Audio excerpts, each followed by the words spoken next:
What's up, everybody? It's Chad. I'm back again with another episode of Ask Chad Grassy Logic here on the second season.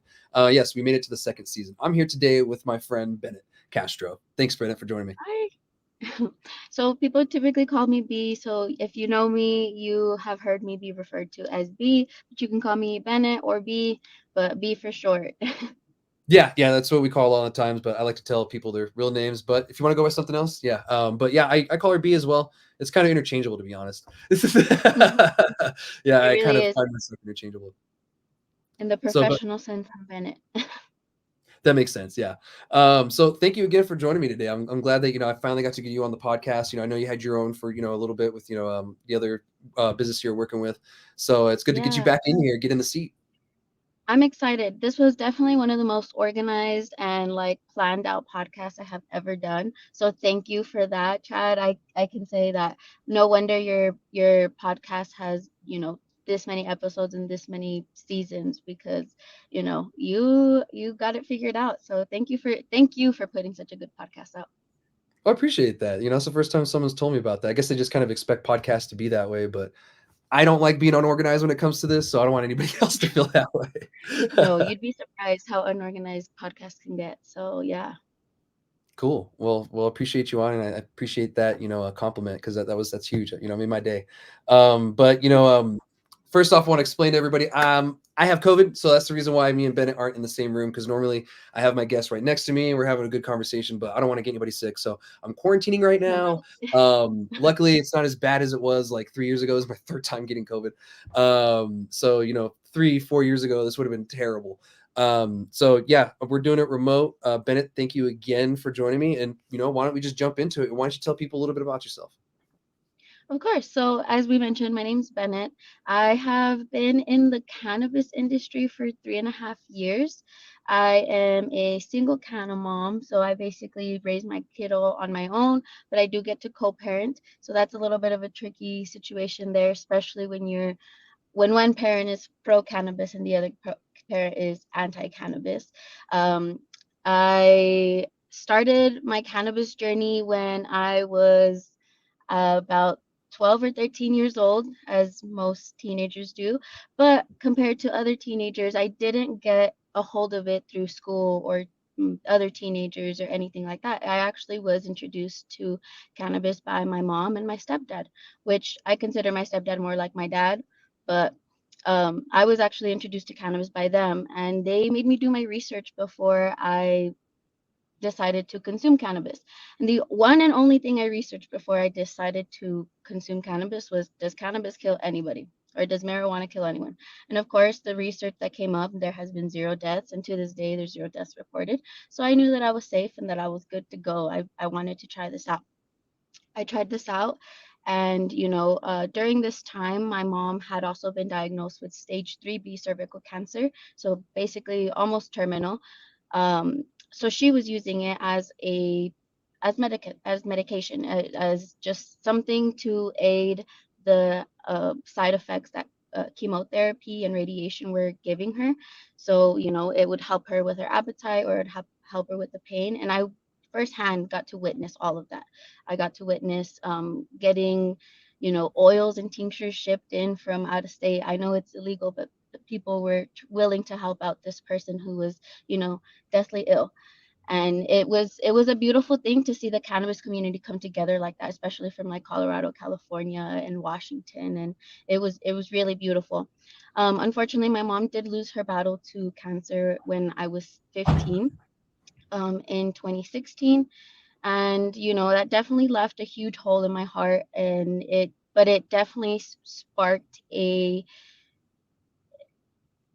passion and just like a mission for a personal mission to make sure that patients have safe access, and nobody should feel like a criminal for having or wanting to medicate themselves naturally, especially when there's reports and stuff already out there.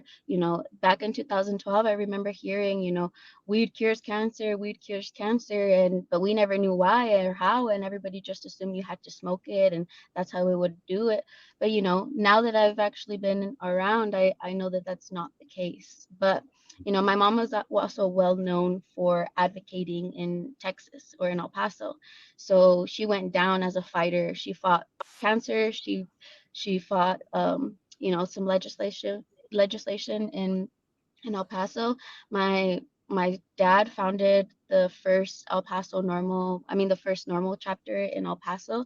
So that's pretty huge because there's only like 3 or 4 chapters in Texas itself. And if you don't know what normal is, it's the National Organization for the Reform of Marijuana Laws. It's a nonprofit organization that gets we have a world normal, we have a states normal, and then we have, like city normals. So it's pretty cool to see that, my family was, the people who kick-started and the reason for that why it happened in El Paso. So I guess you could say that, cannabis education and cannabis advocacy was definitely a really big thing in my life as a teenager compared to most other teenagers who just smoke it for fun or like keep it out of their parents' reach. I had to hide smoking with my friends from my parents because that was not allowed. And my grades had to be 85 and above if I wanted to consume or if I wanted to have a phone or if I wanted to, be ungrounded. So I definitely had rules and stuff. It wasn't like my mom just let me smoke or anything. But so that's basically how I started with cannabis and like what kickstarted a little bit of my passion with cannabis. Nice. Yeah. Thank you for that, by the way. It was a very detailed explanation, and you went into a lot of depth because I've known your dad for many years, and the normal thing is kind of where I met him initially, when he was doing that. So it's great that you stepped in his shoes, essentially trying to continue the advocating and everything like that. So when did you Big get shoes into the? to fill. Oh yeah, yeah, really big because Texas is a big state. Yeah. We're still working on it too. Yeah. Oh, yeah. It's a work in progress. I've been, tag teaming with him on the Texas thing for years. Whatever I could do from this side to help because El Paso, and Cruces, whatever happens to us, it happens to the other. It And so really it does. only makes sense. We're better together. Yep. So when did you get into the industry yourself, the legal cannabis industry? So I got into the legal cannabis industry when I turned 21. So I guess you could say that I've been doing this for the majority of my adult life. This has been my serious job now for 3.5 years. So in September of 2020, during the COVID times, I got put in as a bud tender here in Las Cruces, and then I ended up turning into a travel bud tender due to COVID. So, dispensaries were falling short on staff because of people coming up positive for COVID or just being was it called? What was it called? Exposed to Yeah. someone with COVID, so they were having to stay home. So I essentially, me and my stepdad, were we were the travel team for this one company, and we were being sent to Alamogordo, to Roswell, to Ruidoso, to Carlsbad, just to go fill in the spots so that the business could keep running. And cannabis was deemed essential at that point because it was medical cards only. So the places needed to run. These little cities definitely needed their cannabis. So it was pretty cool. After that, I finally found a home in Sunland Park, and Sunland Park was where I started attending. So I have clients all over New Mexico, I guess I could say, or patients, or I've Yeah. met people from all over New Mexico, and I've attended people from all over New Mexico, which is pretty cool. So after Sunland Park, I ended up moving over to Las Cruces and then Chaparral, and so that was with a whole different company. So now I'm with a whole different company.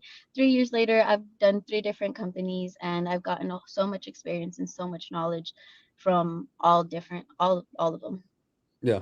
Well, that's So it's great. been it's been a ride. It has, and to be honest, I've been able to watch you, you grow a little bit. I met you in, we were both at High Horse, my short stint there, and Yeah. I watched you start as someone who came pretty much from the first role in the industry to, now where you're at, your management, right? Are you No, doing well, management? actually, I was management. That was my position in at High Horse, but I had to part ways with High Horse, and now I'm with Top Crop. But with Top Crop, I'm starting from the bottom. I've been doing front desk, pre-packaging. I've also been doing bud tending. So I've started doing bud tending here and there a little bit, and it's been pretty awesome to kind of, I guess you could say, like start over, but with all the knowledge that I've accumulated as management and as a trainer, because I was also a trainer. I would train bud tenders, I would train the managers, assistant managers, and then aside from that, we also had the podcast that, just was solely for education and only for to teach bud tenders on how to bud tend, how to sell the product, how to introduce something to someone. So it's definitely been a little bit like bittersweet to have to start over, but I see it as a positive because I just get to do it over again, but the right way and like with so much wisdom and knowledge. Oh, 100%. I've had to do the same thing myself a few times, start over. And this podcast is a start over. So, I'm never afraid to start over, and you're doing it right, and you understand that sometimes you do have to start over. Yeah, So, it's life, it happens. So, but I am definitely excited to continue and see what the cannabis industry holds for me. Because I have big plans and I have a huge passion for, advocating, but mostly advocating for the patients and advocating, for the medical aspect of cannabis. that's awesome. And that's Everyone's one thing patient. that's what I've always supported about you, is that, you're always for the patients yourself too. Because, I came from that myself, and, 11 years and fighting for the patients, still am to this day. So I'm glad that, you're wanting to do that too. And especially, being from Texas, once that goes, you'll have all that experience to take it over there. That's why I tell, all you girls, from over that area, I'm like, you guys you're getting trained from this side, and you're going to take it to Texas and kick ass, Well, because everything that to we're be doing here. fair, I'm excited for that part because to be fair, that's what I started the intention. That's where the intention came from. But if you know me, I actually was raised in Las Cruces, so I'm a little Rio Grande girl. I can't really claim Texas and I can't really claim New Mexico. I'm a little bit of both. So it's beautiful to see, my home, my where I grew up, my hometown and my home state, thrive and flourish with, the legal cannabis, but I also get to reap the benefits of that and gain all the knowledge for once Texas that does transfer over, does see the light of the day. Maybe I could go over there and, like you said, the girls, Tracy and Nicole, I appreciate the advocacy that, you're helping those girls out with because, it really is shaping the future of Texas and the future of women in cannabis in Texas. Like we're gonna come in with a bang. I already feel it and I'm excited for it. I am too. I'm excited to see what you girls, are going to be able to do, and, everything that you're going to accomplish in Texas, because you guys are taking a different route than a lot of other states. It's great to see that, because I'm glad New Mexico ourselves, we went a different route. So now other states can see that you can go a different route. It does work.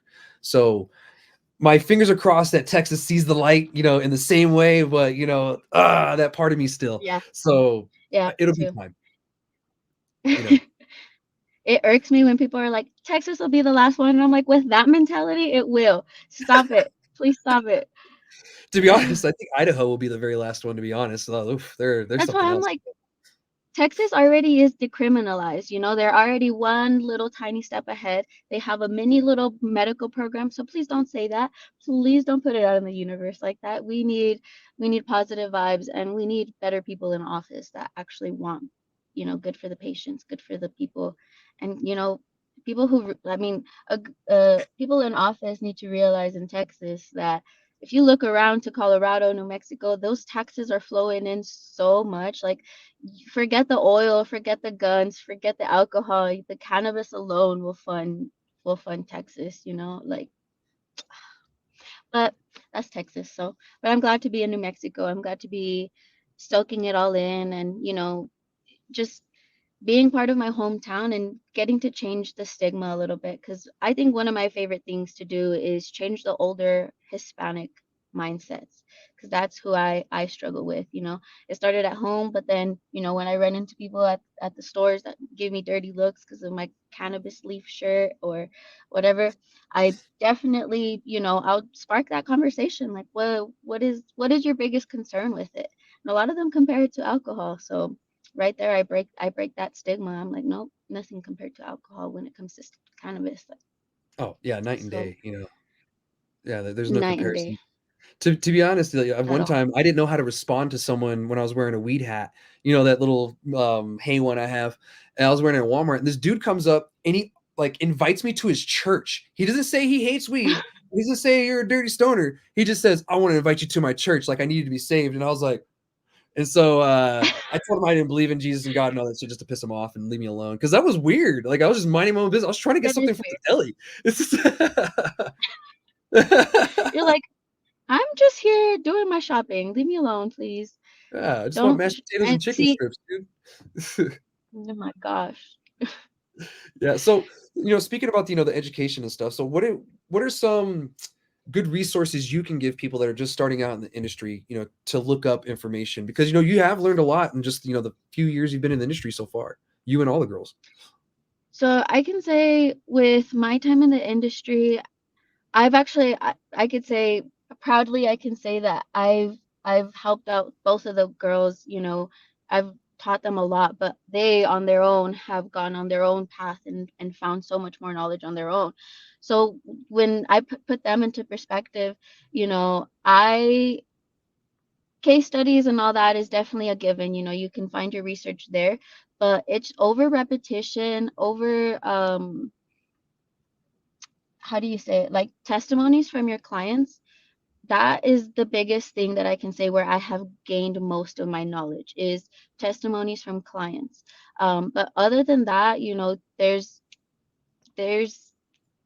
so many things out there. There's articles out there for sure, but that's what I don't like to send people to articles because it can get really misleading. Yeah. And you never know if you're finding a pro cannabis article or an anti cannabis article, and they're out there, So I think it really is just experience. If you're trying to get in there, you search your basics, and once you find out your basics, you memorize your basics, then you apply your basics once you're bud tending. Once you apply your basics in the bud tending, let's just take cannabinoids for example, you can guide and lead people in the proper way on how to use cannabinoids for them.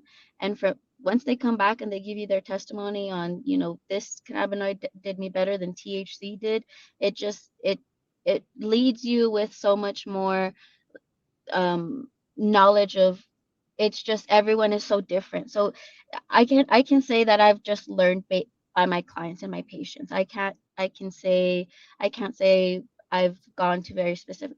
Rafael Metrolam, that's definitely one man that I have learned so much from. I anytime I want to teach anyone anything that, just so they can understand it, him. Israel studies, definitely always that. But I hate to say it, but weed maps and Leafly and stuff like that can be a little bit unreliable, especially here in New Mexico, because a lot of Yeah. that is like California and like Colorado based information. So, Yeah. and I don't know. So I don't know. I don't know if I can say a set answer on like where to find your information, but podcasts like this or, information like that, I definitely, that's where you'll find it. It's just experience. And believe it or not, I've found a lot of great information on Twitter, or formerly known as Twitter X. There's a lot of great Everybody information. Because what's up? everybody still calls it Twitter, but yeah, because it's uncensored so that nothing gets blocked. And it's easier to I love search that. like for particular things. I just type in cannabis and I hit latest, and it goes within the seconds of the person that's mentioned anything cannabis, even their username. So yeah, Perfect. I like it. There's times where I'll find it first on Twitter, and then it's maybe on the rest of the internet a day later or a couple hours later. But Twitter, for some reason, gets it first. And so I'll go there, and like before the podcast, I For go on sure. there and see what articles popped up, or maybe someone's had a personal thing like, hey, this is happening, and I know it's going to happen because the person that they are, maybe they're a legislator or something, and like, oh shit, what's coming out down the pipe. So it's a open source intelligence kind of place to be. For So sure. For sure. And then from there, I would definitely recommend you take that and do your own research upon that, because there's different people out there that just kind of put anything out there, especially for Twitter, or yeah, X. So, but yes, it's just there's so many resources out there. It's just knowing where to find a trusted resource. So peer-reviewed studies or your own experience, your own testimonies. That's what I can say. right. Awesome. Well, I appreciate Reddit giving us. too. Yes, Reddit. I love using Reddit. Reddit. Reddit is another good tool for sharing I information too. go in rabbit holes on Reddit. Yeah. I hate it because I do that too. Yeah, I do the same thing. So that's great. Oh, let's go back and talk a little bit about training. You touched a little bit on that, and I really wanted to talk about that because I think training and education and teaching are really important components in the industry that really isn't happening as much as it should. So what is some things that maybe a business can do that will help their employees with training or education that you found through your experience?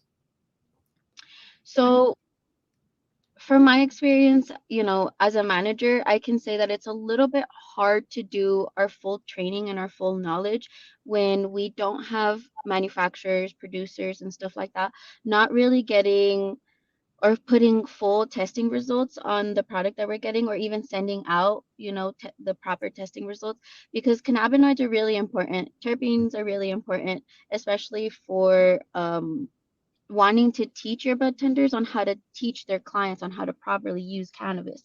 So when we don't have the proper tools to teach our bud tenders don't also have the proper tools to teach, the clients and the patients. So I could say, as a whole, I think we all need to do better about, demanding and requesting those types of testing, those types of results, because it makes the cannabis experience 100% much better. Once you know what total active cannabinoids are in your product, the person can better decipher if they can use this at night, or if you can use this for work, or if this is for pain, or if this is for sleep. It definitely it shapes and it makes the training so much easier. But in the time right now that I can mention, what you can do at this moment is start off with the basics. Rafael Mecholam is one of my favorite people to sit down, someone that I'm going to train for the very first time. You listen to that man for a few seconds and it just all makes sense. He explains the science of cannabis so seamlessly, so perfect, that it starts opening up little questions, and it opens up these little bubbles of like, oh, well, that makes sense. Oh, the aha moments. Yeah. And so from there, definitely focusing on cannabinoids and terpenes to teach the patient, I mean, to teach your bud tenders to teach patients that. And having them be able to read testing results is really important. Having them be able to not upsell the latest trendy product, but rather than just help that client themselves, really listen to a client. I don't think bartenders really realize the weight of their words when it comes to, the clients that they're helping. Because if you are a client or a patient that doesn't know much about cannabis, you're not going to go to your doctor first thing, because your doctor might give you the weird shun look, or that's not going to be the first person you go to. If you have a trusted family member that you're like, you know what, they know a little bit about cannabis, I'm going to ask them. Most of the time, I know I'm that family member. People ask me random questions in my family just because they're like, oh, you work at the dispensary. Hey, what about this? But when you're the bud tender and someone's visiting the dispensary, that's because they're coming to ask you because they know that you know more than them. So we have to understand that our word is almost hand in hand like someone's doctor, because they're using this as their medication, and they're going home and taking your word for it. So our word, we really have to be educated on what we're selling, how we're educating people, and what we're putting out there, because our opinion and our recommendations really are held to a high standard. A butt tender is is not a light name. Like, it sounds as fun as a bartender, but it's not. Like, you carry a lot of weight on that. And so I could say, especially, back in the day when it was only medical, being a bud tender at that point, it was serious stuff. Like, you were helping only medical people for the most part. But now, you have your adult use, and now you have your medical side, and you get to help the people that, they're just looking for something fun, something to smoke. But then you get the people that are, trying it out for medicine for the very first time in their life. And, it's really crucial to know what you're talking about, and make sure that your bartenders know what they're talking about, because it trickles on to the history and the stigma, I think. Yeah, and I'm learning that I mean, I've always known cannabis obviously has a stigma, but even with like psilocybin, cannabis has more of a stigma than psilocybin mushrooms. That is blowing my mind right now because It everywhere I had go, I noticed that too. yeah, yeah, it's wild. Like I they're noticed reluctant against weed, but they weird and okay with mushrooms. it's Does the reefer madness propaganda because it's all the older heads that, they experimented with their mushrooms here and there and they kept it a secret and it wasn't much of a thing. It was just the hippie thing to do back then. And then, nowadays there's lion's mane in almost every other coffee product that you can find, or, so it's like it's I don't know. But it's definitely the old heads. The reefer madness propaganda definitely got to them and they were just like, no, no, no, no, no, no, no. this is bad? This is bad. But I'm like, but what mushrooms make you trip balls? Literally. I'm like, Yeah. what? Yeah, you got to be, a little careful about your dosages with it. Yeah. So, that's one thing that I've noticed too. And, that hopefully that'll change in the future. We're trying to kill the stigma, with cannabis, and, maybe psilocybin will help us, make it see like, well, okay, like maybe it is kind of dumb that I have this weird stigma about cannabis when I'm okay with these mushrooms. Maybe people will realize that, and say like, oh shit, I was wrong this whole time, because it's okay to be wrong, like that's how we learn. Yeah. It's okay to learn something new and change your opinion on it. Like that's normal. We need to normalize that because once you learn a little bit of more information on something, it's okay to change your opinion if for your whole life you've been against it or for something. Yeah. So, yeah, I agree. Yeah, 100%. There's been times where, I had a certain opinion, when I was in the military or got out, and then someone changed my mind because they gave me their opinion. And to be honest, I was like, how can I disagree with that? You know, so Literally. it's totally, Hmm. yeah, people need to understand that it's okay to change what you believe in, like you don't have to keep it the same way. Humans are constantly changing. So, but I appreciate that tidbit. Like that's one thing I've noticed is a lot of people aren't as educated on products, individual products that they have in their store, like they should. And especially like some of the bud tenders, I'll go in and I'll test people. I will ask them specific stupid questions or specific basic questions, or try to get away with a 70% discount. Top it with my veteran discount just to see what they tell me. And I'm just gauging what the training is. And to be honest, it's not there yet. Like not everywhere. There's certain places that I would be comfortable doing that with, and I know they're going to give me the right answers. But a lot of the places I go to, when I do this, either the manager doesn't, do it right, or the bud tender's confused and like, oh, you don't want highest THC? I was like, no, I want the tastiest shit, dude. What? Give me something high terpenes, and then they're confused. So it's Yeah. cool that Yeah. Yeah. A lot of them. yeah. I think that's something that our overall New Mexico definitely needs to focus on is their bartender training for sure. And but it's also, like I mentioned, it does fall back onto our producers too. We can't do much in the bartender sense if our producers aren't providing, the proper testing and the proper stuff. And I know we've talked about it at town halls and stuff like that. We need more reliable testing labs and all that. So it just kind of trickles on back a little bit further. So I think we just gotta tweak up some things, but I have this high standard over here for our bartenders. No, I mean, as it should be, that there should be a higher standard for them. It's just not showing up. What do you want, man? So that's the stigma we need to get away from. And that's the mindset that we have to get away from too, that dumb stoner mentality. All right. So can you give some of the young women listeners that are looking to get into the cannabis industry some advice on getting into the industry, maybe what they can expect, from someone that's, had some experience already in it? So, as being a woman, I actually, a lot of people seem to think that I got my job because of my dad, Colt. But fun fact, I actually got hired before him, and I had to actually convince him to get into the industry as well. So Yeah. he did, did make connections for me, but my education and my interview spoke for itself after that. So I don't let anybody else's name, hinder yours. That's what I can say. I have big shoes to fill when it comes to my stepdad, but I can proudly say that it wasn't necessarily because of him that I got into the industry. It just spoke because of what I did with him is that what helped out. So with that, just get involved in cannabis projects like the marijuana marches that we have in Texas. If you're if you're from Texas or if you're from New Mexico, get involved in town hall sessions, get involved, just get involved. That's going to be your first step in understanding cannabis, understanding the cannabis community.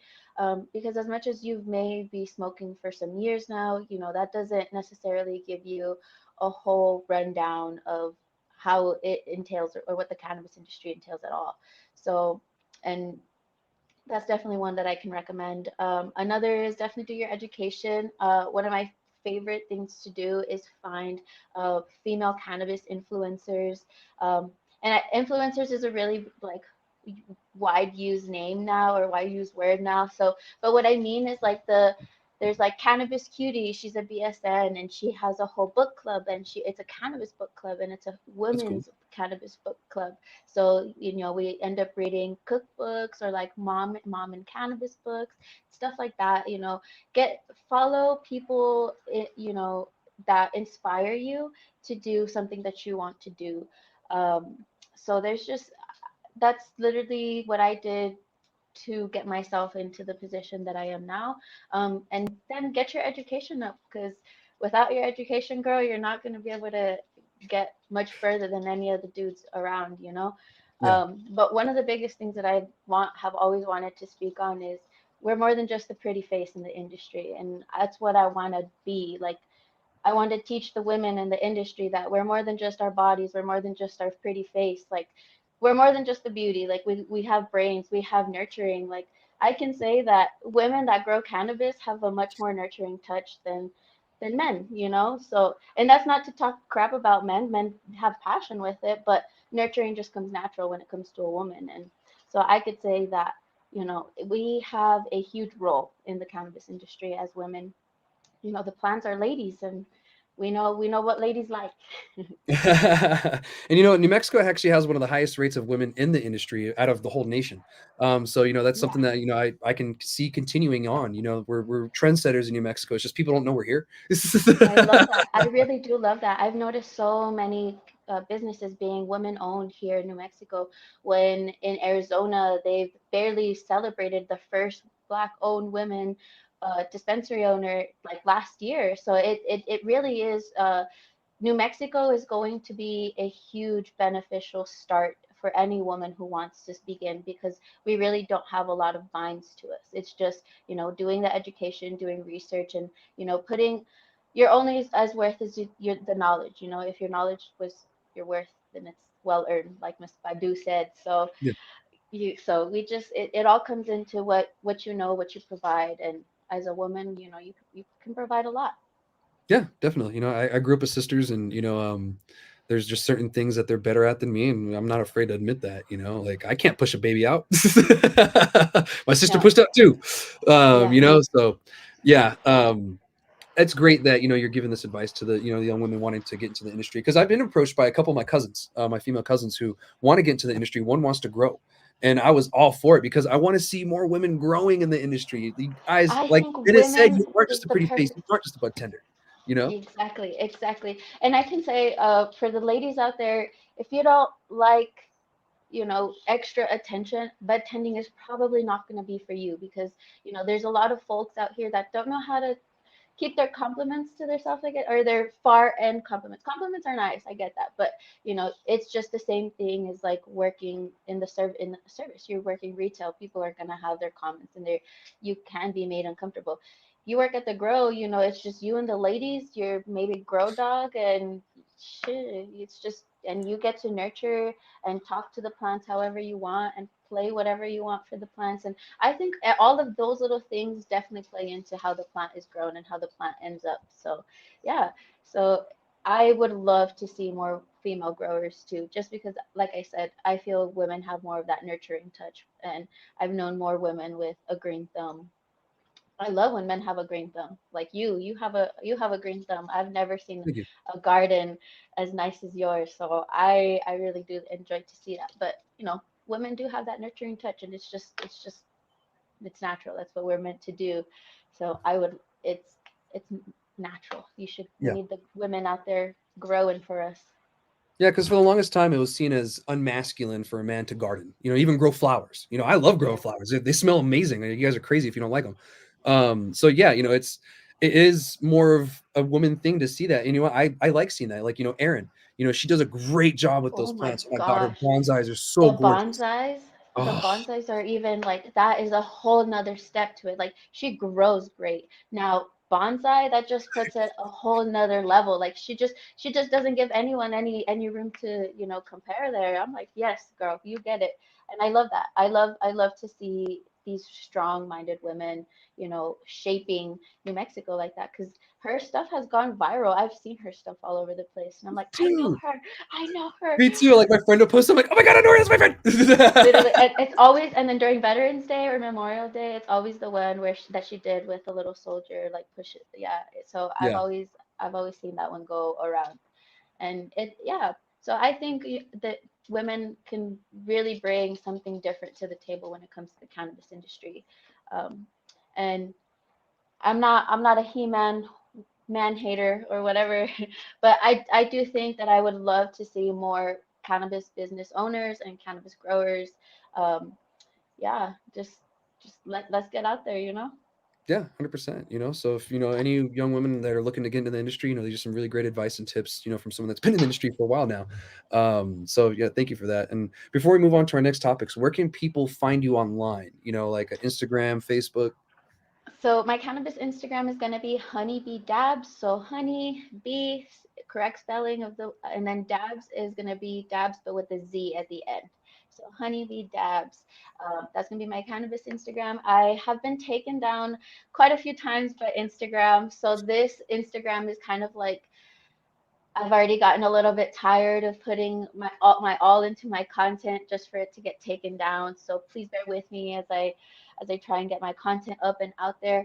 But because I'm very much a perfectionist when it comes to content, and that really holds me back sometimes.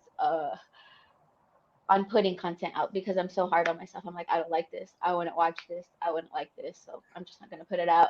So I'm like, no. And so I just try and put a little bit of something out at least just to get people to know me. But I've Yeah. been wanting to put out an intro so people can understand why I'm in the industry and how long I've been in the industry. So this kind of helps out. Yeah, yeah, a little bit. And actually, I tag Bennett in all my educational posts and informational posts. So if you guys want to follow her from there, she's actually tagged in something right now.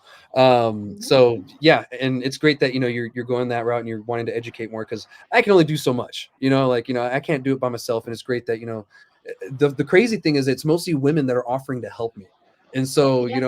yeah, I'm just like I'll take it. It's Well, dope for and me. then we can definitely get that side of things where it gets broken down and a little bit prettified, and then it just looks a little bit better to the eye, a little more eye catching. So we got you. And what you do for us is you kind of like you do the search, you break it down, and then I don't want to say dumb it down, but you put it in like simple terms that we can fully understand, but and explain to clients because that's during the drive-throughs, like the drive-through uh, That crazy session, freaking yeah.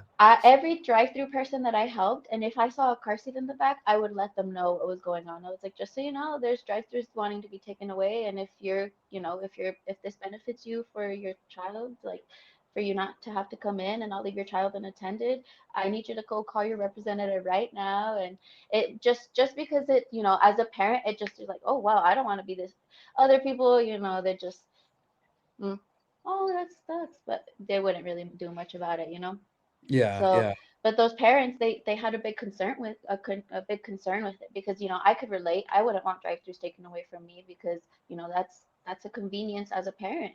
I don't have to leave my child unattended in the car while I run in. I don't have to make anyone feel uncomfortable for bringing my child inside, and that's not even allowed anymore. But you know, it's just uh, that whole part was crazy. But I love to teach people, and thank you for doing all that research and having us teach simple to the clients.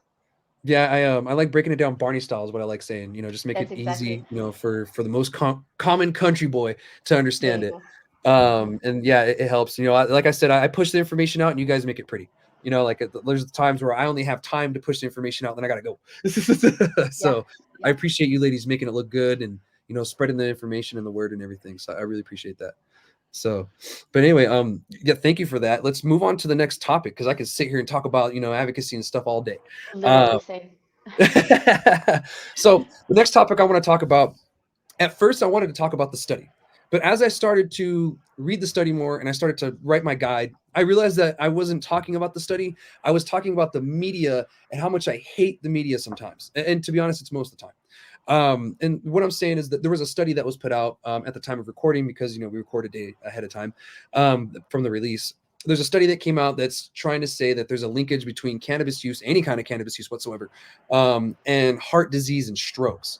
Now that sounds alarming right from the get. Seeing the headline, it's saying just pretty much that. That just like raises alarms, like, oh my god, what? So I decided to look at the article, skim through it. I was looking for the research paper. I didn't want to read the article. I'm like, no, I'm not going to read any of this bullshit. They're just going to, tell me stuff I already know, or, some other shit. So I went to the study. Now, if you look at the study, you get a different kind of point of view from what they were saying in the news article. And don't let the media think for yourself. Even me, don't let me think for you. I really want you guys to come to your own conclusions on certain things. I'm giving you the information. Please come to your own conclusions. Like with this study, I will share the link. Gino, if you can put this link, I'm gonna share you at the end. It's to the actual article. That way you guys can read it yourself. You can go and make your own conclusions on the study. It tells you who funded the study. It tells you who's involved with the study. It even tells you the limitations of the study, which is great. This is all scientific data that we need, and it needs to be read. So the way these studies work is not just one study is going to, make it as fact. Now, this study is going to be taken by someone, probably more scientists, and they're going to scrutinize it. They're going to say, okay, you did this and this and this. I don't agree with this. We're going to do this. So this is just one study. And I can guarantee you probably in like 4 or 5 months, there's going to be another counter study that says the opposite. Because I think last year I saw something that said, sperm count goes down for men who use cannabis. A couple months later, it debunked that. And so I'm always weary when studies, even pro cannabis studies, come out because of that. So, like, what is your experience yourself on, stuff like this? So I definitely think that it's important to look into, especially who's funding these researches, because 100%. that will tell you a lot. Um, yeah, just who it's being funded by will tell you if it's going to be for or against cannabis, or if it really is just for genuine study. Um, but in my history of in my experience, I've definitely noticed that there's a lot of debunks after the fact, or there's just you get one set of reports one time and then another set. The biggest one that I remember seeing was for epilepsy back in the day, and now it's proven that that helps with your uh, what's it called, the thing, I don't know what any types of seizures, so epilepsy and just any brain issues. And what did we hear in the beginning? That cannabis kills brain cells. That's my favorite thing to debunk for people. I'm like, do you know how they got that study? Do you know how they got that research? They pumped apes with a bunch of gas, and I mean with a bunch of smoke, and it basically killed all their brain cells. So of course they lost brain cells. That was due to asphyxiation of the smoke, not due to the cannabis. So it's really important to look at all the behind of the studies and look at the peer reviews. Especially peer reviews are something that I definitely recommend to people. Don't just take any research or any study for what it is. The peer reviewed ones. And I honestly, I will always search for a study more so that comes from Italy, Israel, not Italy. I'm so sorry, from Israel, just because Israel is, it's the mecca for cannabis research, and I don't foresee it being based on an agenda. Yeah, my mic was muted. I didn't realize that. I don't know what happened. Yeah, 100%. And if a lot of you guys don't know, the listeners, Israel is actually leading the world in cannabis research, not just, that part of the world, the entire globe in cannabis research. They're actually so advanced. I think about 10 years ago, they were trying to pinpoint cannabis cultivars by the terpene profile. That they were like, they're so mixed now, we have no clue what. It's just better for us to go by terpene profiles because that seems to be more reliable and that seems Yeah. to be more steady between grows and everything. So that was interesting because then they started to come out with these like names that were more medicinal, but they're like based off the terpenes, and it was weird. That was kind of strange, but I mean, they're doing such great research, and so much is coming from it that, yeah, I mean, if you anytime you have a chance and it's a research paper that comes from Israel, please read it. Yeah. Read it again. It'll be a good read. For sure, and that's where I just because of Mr. Mecholam, that he led all of that, and he's just gone down in history for the man for cannabis, and Yeah. so of course it shaped Israel in itself. So I don't know when it comes to studies, it's really hard for me to take them a little bit serious, to be honest. It's just um, and yeah, like you said, it's really the media and what they're trying to put out and what agenda they're trying to feed. Yeah, and the media source I saw this initially from is from a media source that's considered liberal. So like seeing something like that, I was like, oh, interesting. I figured I'd see that from Fox News. So let me look at this and open it. And the way they have it laid out and everything, of course, it's all media like. But the link in there at least had it to the study where I can go read it. So I give them that for being that transparent. Giving me a link to the That exact too. study. Right. Yeah. So that was cool. I give them You that. don't see that often. No, you don't. And that's one reason why I go to that news site, because they give me links to studies and I can actually go and look and be like, I don't really agree with your opinions on this, or that's not really what I think the study's saying, or that's my own opinion. And if you guys are wanting to look at or wanted to know the title of this study, it's called Association of Cannabis Use with Cardiovascular Outcomes Among U.S. Adults. So this is a study that was done only in the United States. I think it was between 55 and 65 and under people. I'm not too sure if there's underlying anything or whatever. I'm sure that's in the study. I haven't had a chance to go through the whole thing. Just enough for me to get an understanding to give you guys some of the information enough so you can go read it and make your own decision on it. I'm going to go later and read it myself so I can come to my own conclusion. But most of the time, I don't really take it for fact because I always wait for the other studies to come out. You never go off of one study, even if you agree with it. There's been plenty of times that's changed. That's fair. Even if you agree with it, I like that. Yeah, that's science. Science doesn't care if you agree with it or not. What is right, what is wrong.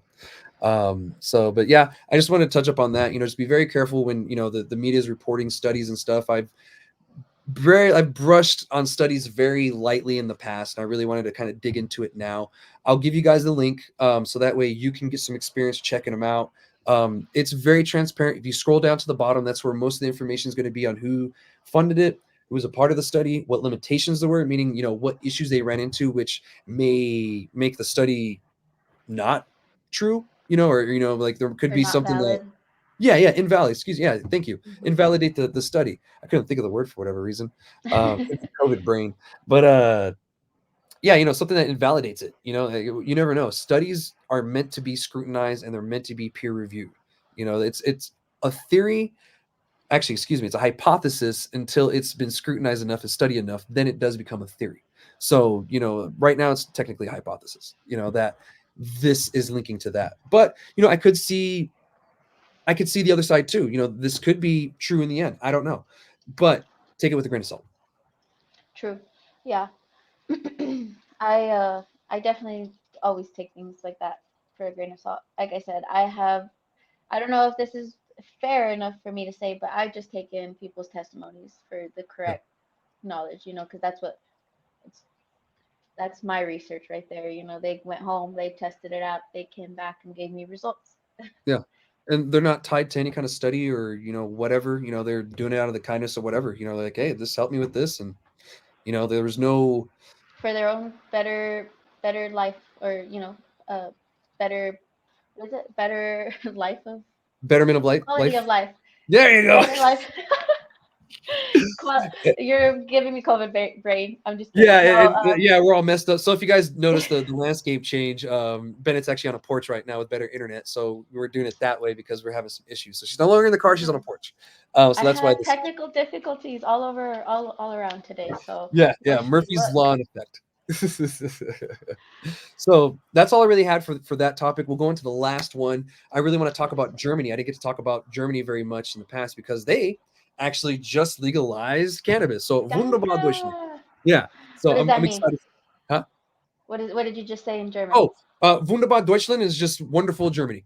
Wonderful German. Yeah, like wonderful Okay. Germany, like wonderful. Yeah. So Yeah, if you guys didn't know, I grew up in Alamogordo. There's Germans there. Then I did live in Germany for a very short time, and that's actually where I learned majority of my German is when I lived in Germany because I had no choice. I lived in the German villages. Weird contract I was in with the government. We weren't allowed to like live on the base or even use the base facilities. We had a shop in the German like shopping centers and stuff. So I had to learn German quick, What? like quick, quick. Yeah. Well, Luckily, most of them because speak of you, English. because of you, I learned a lot of German, like Oh, yeah. danke. Yeah, no, bitte. So, moving on real quick. Germany legalizes cannabis for people 18 years and older. As you guys know, or don't know, or some people know, most ages to drink in Europe actually are 18 and over. I think a couple places might be a little bit younger, a couple places maybe a little bit older. I don't know, but for the most part, it's at 18. It's actually a very young age. And actually, in Germany, they stopped going to school. I think at 10th grade or 11th grade, and they're considered an adult like at 15. Really, I mean, the age of consent there is really low. It's weird. I learned that from the Right. German kids here because they would always be dating like German Air Force dudes, and I'm like, how are you? How are they not getting in trouble? Like, oh, in Germany it's fine, and I'm like, what do you mean it's fine? This is. I The was like, German accent. yeah, Yeah, no. it's a Germany. Yeah, I'm just used to it. You know, all my German friends are probably gonna see this and laugh. To be honest, they're always That's making fun funny. of themselves. It's funny. Anyway, you can grow 3 plants at home. Not very many. You know, here in New Mexico, we're allowed significantly more. But you can at least grow at home. You're allowed 50 grams at home, meaning just about little, little less than Over two and ounces. Yeah, about a yeah. little less than 2 ounces. And then outside of your home, you're allowed 25 grams, which is just a little under an ounce. As you guys know, 28 grams is around 28 grams is an ounce. So that's what you're allowed in public. It's not very much, but to be honest, I really don't run around with more than an ounce, when I'm out in the wild, so there's really no reason. In New Mexico, if you're a medical cannabis patient, you're allowed 8 ounces in public, or outside of your home at any time. So there's that. I I don't thought it see was two. that's for rec. Oh, okay, okay, okay, Yeah, okay. that's for Maybe adult that's what. use. Okay, yeah, yeah. That's why that's stuck in my head. Okay, makes sense. Yeah, yeah, yeah. You're used to that. Dang. Yeah, yeah. It's the medical side. You get big benefits. You can possess more and you can possess more outside of your home too. So that's a big Wow. benefit. April 1st is going to be the date when this starts and when it'll be legal in Germany, which coincides with our adult use Oh, this is sales date. great. Yeah, our It's anniversary, our which I little think is anniversary. yeah, yeah, it's coming up here, but about a month almost. So that's going to be pretty cool to see. Are you guys going to be doing anything for that? I haven't heard anything thus far, but I might bring it up after this and see if we are. Okay. And now here's the kicker about Germany's the way they're going about legalization. They're more going with a collective model versus anything, which is interesting and weird. So on July 1st, it's going to be available in licensed nonprofit clubs with no more than 500 members. So all of whom will have to be adults over the age of 18, and only club members would be allowed to consume their output. So I think what it is they're going to be paying a membership fee to go to the club and to buy, use, or whatever the cannabis. And I think that's the way they're going to go about it. I don't know how this is going to curb the black market, because it's almost like a black market style. I don't know. How do you feel about that? That it sounds like they're doing consumption lounges and skipping the whole entire step of the dispensary. You know what I mean? Of where to purchase the cannabis. So people are gonna show up to this little bar, club, lounge, and be consuming their cannabis in whatever form that they have, and then they're gonna be like, "Oh, where'd you get that? Where'd you get that?" And that'll just start its own little round of more black market sales. So if that's what they were trying to combat, they're not doing a very good job. They didn't think it through. But if that's not something that was on their agenda, then I mean, I guess. But it's also I just don't think there's going to be any control to the cannabis products. So no, I think they're going to need some change very soon. Yeah, and one thing I do want to make clear is Germany's had medical cannabis on a national level for over a decade now. So they already have that in place, and so there are shops for people to buy. I think this is just for adult use. So because Yeah, Germany same. actually gets cannabis from the Czech Republic and other countries, I think even Israel and Canada, for their medical cannabis program, which I find very interesting as well because they have Because it goes over borders. yeah, it goes over country borders. I mean, this is an Yeah. international commerce, like this isn't just, you know, interstate, this is international. So yeah, Canada will ship them cannabis. Czech Republic's shipping them a bunch, and they're probably actually going to go the same route as Germany here soon and legalize. So to be honest, we're kind of behind in America with legalization, but when it comes to standardization of the laws, we're doing a little bit better. Because that it seems a little wonky and confusing. Like as a medical cannabis patient, I feel more established as a regular business than I do as a rec user. Like Hmm. you're in this weird loop where I have to be a part of a consumption lounge essentially. Like I have to be a member of A it, club. and then I can only consume cannabis from there. Like that's weird. Like Yeah. and like if you're a medical cannabis patient, you can get it from Canada, you can get it from Czech Republic, you can get it from Germany, you can get it from Israel at all of your shops. So that's kind of confusing too. Like we're Yeah. gonna see. I guess where I'm going is we're gonna see traditional market happen from the medical side to the adult use side because there's going to be more selection. That's going to be really interesting too, because does that mean that these medical patients in Germany can take that product that they bought and into the club, into that, like if they have the membership? You Let know me what I check. mean? That's a good question. Just like Only how member. What's up? Go ahead. just like how here they don't allow you to take your own stuff into the consumption lounges. You got to buy your stuff at the lounge. But if you're Yeah, medical, that's technically medical grade, and the lounge isn't going to contain medical grade. true. Yeah. So it's like, and Mhm. this right here, all it says is only club members would be allowed to consume their output. So whatever they grow, only the members are allowed to use that cannabis. Now, I'm not. It doesn't say anything about bringing their cannabis there.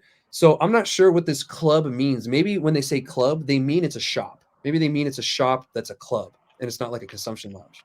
Because they use different wording over in Terminology. here. Yeah, yeah. Yeah. They Wow. it's kind of confusing sometimes. Like an apartment's a flat. I was like, what? No, I need an apartment. Yeah, I was like, what? No, I don't need a Okay, flat. fine. Yeah, I was like, what am I going to Okay. live in? A freaking Adobe? On the flatlands. Right, That's the wild. flatlands. So, but this comes with a little bit of pushback from certain other parts of the German government. There's certain people part of the government that don't like it. There's also people that are part of essentially their version of the DEA. They don't like it either. They think it's a terrible idea, et cetera, et cetera. But it is what it is, and it looks like the German legislature just went ahead and legalized it nationally. So congrats to Germany, wunderbar. So I'm really excited for you guys. It looks like Europe is kind of almost like Europe is just a bunch of countries put together. It's almost like the states. It reminds me sometimes. Slowly every country in Europe is going to like legalize or whatever, and they're kind of headed to that route. Because here in America, we have I don't know how many states, now over 20 something states that have legal adult use cannabis, and almost over 40 that have medical cannabis. So it's one of those things that it's reminding me of that, and this kind of seems like they're at the forefront. And I'll keep everybody, updated the more information that I find out. I have friends that are in Germany, so I'm gonna ask them about it. Some of them were married to a military guy. Others, I grew up and they're from Germany and they moved back after we graduated high school or whatever. So I'll keep tabs on them and keep asking what's going on because I'm really curious how this is gonna go. You know? Yeah, I'm curious if they're gonna. I doubt that they would, but if they ever plan to look at like how things are set in the states for, some legislation, and just so they can get a better idea of how things work. I mean, could work for them, you know what I mean? Uh, Yeah. but at the same time, I don't think the US is a big example for a lot of people because Yeah, it's and to taking be us so honest, long. yeah, and to be honest, I don't think any state has done it perfectly yet. New Mexico, we're on the right track, but we haven't done it perfectly yet, and we haven't. No one's figured out how to regulate cannabis yet. We're all still experimenting, and so that's why I'm glad we took a different route. We're like, well, let's not do that. Let's try something else. And for us, it's seemed to work. For our little state. So Yeah. yeah. But anyway, that's all I had for that Germany thing going on, and I appreciate your input on that because it was an interesting conversation because there's a lot of aspects that a lot of things that go into this, and that they're just going a different route, and I guess it's different. So it's something that I'm just not really used to, I guess, and it's just weird. Yeah, I'm curious to keep track of this too, because I'm curious what the club means, Yeah, and I'm yeah, curious if medical clients are gonna have to, resort to club only product when they're used to their medical grade. yeah, So I think that's important. because I feel like that's been a big, I could say that that has been my big concern here in New Mexico is the consumption lounges, that you can't take your own stuff in, but you're not, what if you're not really fond of the products at the lounge that you're going towards? Yeah. So it's just, so that's how I see it. That was my concern for Germany. I'm like, oh, but let's see how that goes. I didn't know that they had all this international cannabis coming in through though. That was new to me. That's definitely Yeah. new. So thanks Yeah. for sharing that. Yeah, no problem. I'm always glad to share new tidbits of information that helps people out. So, yeah, that's why when they tell us we can't legalize federally because whatever international law, I'm like, oh bullshit! Look at all these other countries. You guys are fucking just bullshitting me. Like no one Literally. cares. So, but Oh but my anyway, gosh. that's all I have for this week's episode and everything. And I really appreciate you joining me, Bennett. It's been a really Thank good you. conversation. Sorry we had some issues, but we did get it fixed and figure out in the We end. got through it. That's how you know it's going to be a good one because we had all the issues and we still got through it. Right. And we're gonna have Gino doing the great edits on it and everything. So yeah. Perfect. But I appreciate you showing me and everybody watching. Please sure to make sure you like, follow, subscribe, whatever you got to do to make sure that you don't miss an update on what's going on. All right, everybody. Thank you so much, Bennett. Thank Have you a good again one. so much, and I will see Bye you here soon, probably around the corner. And bye. we'll see y'all next week. All right, guys. Shoots. See you. Bye bye.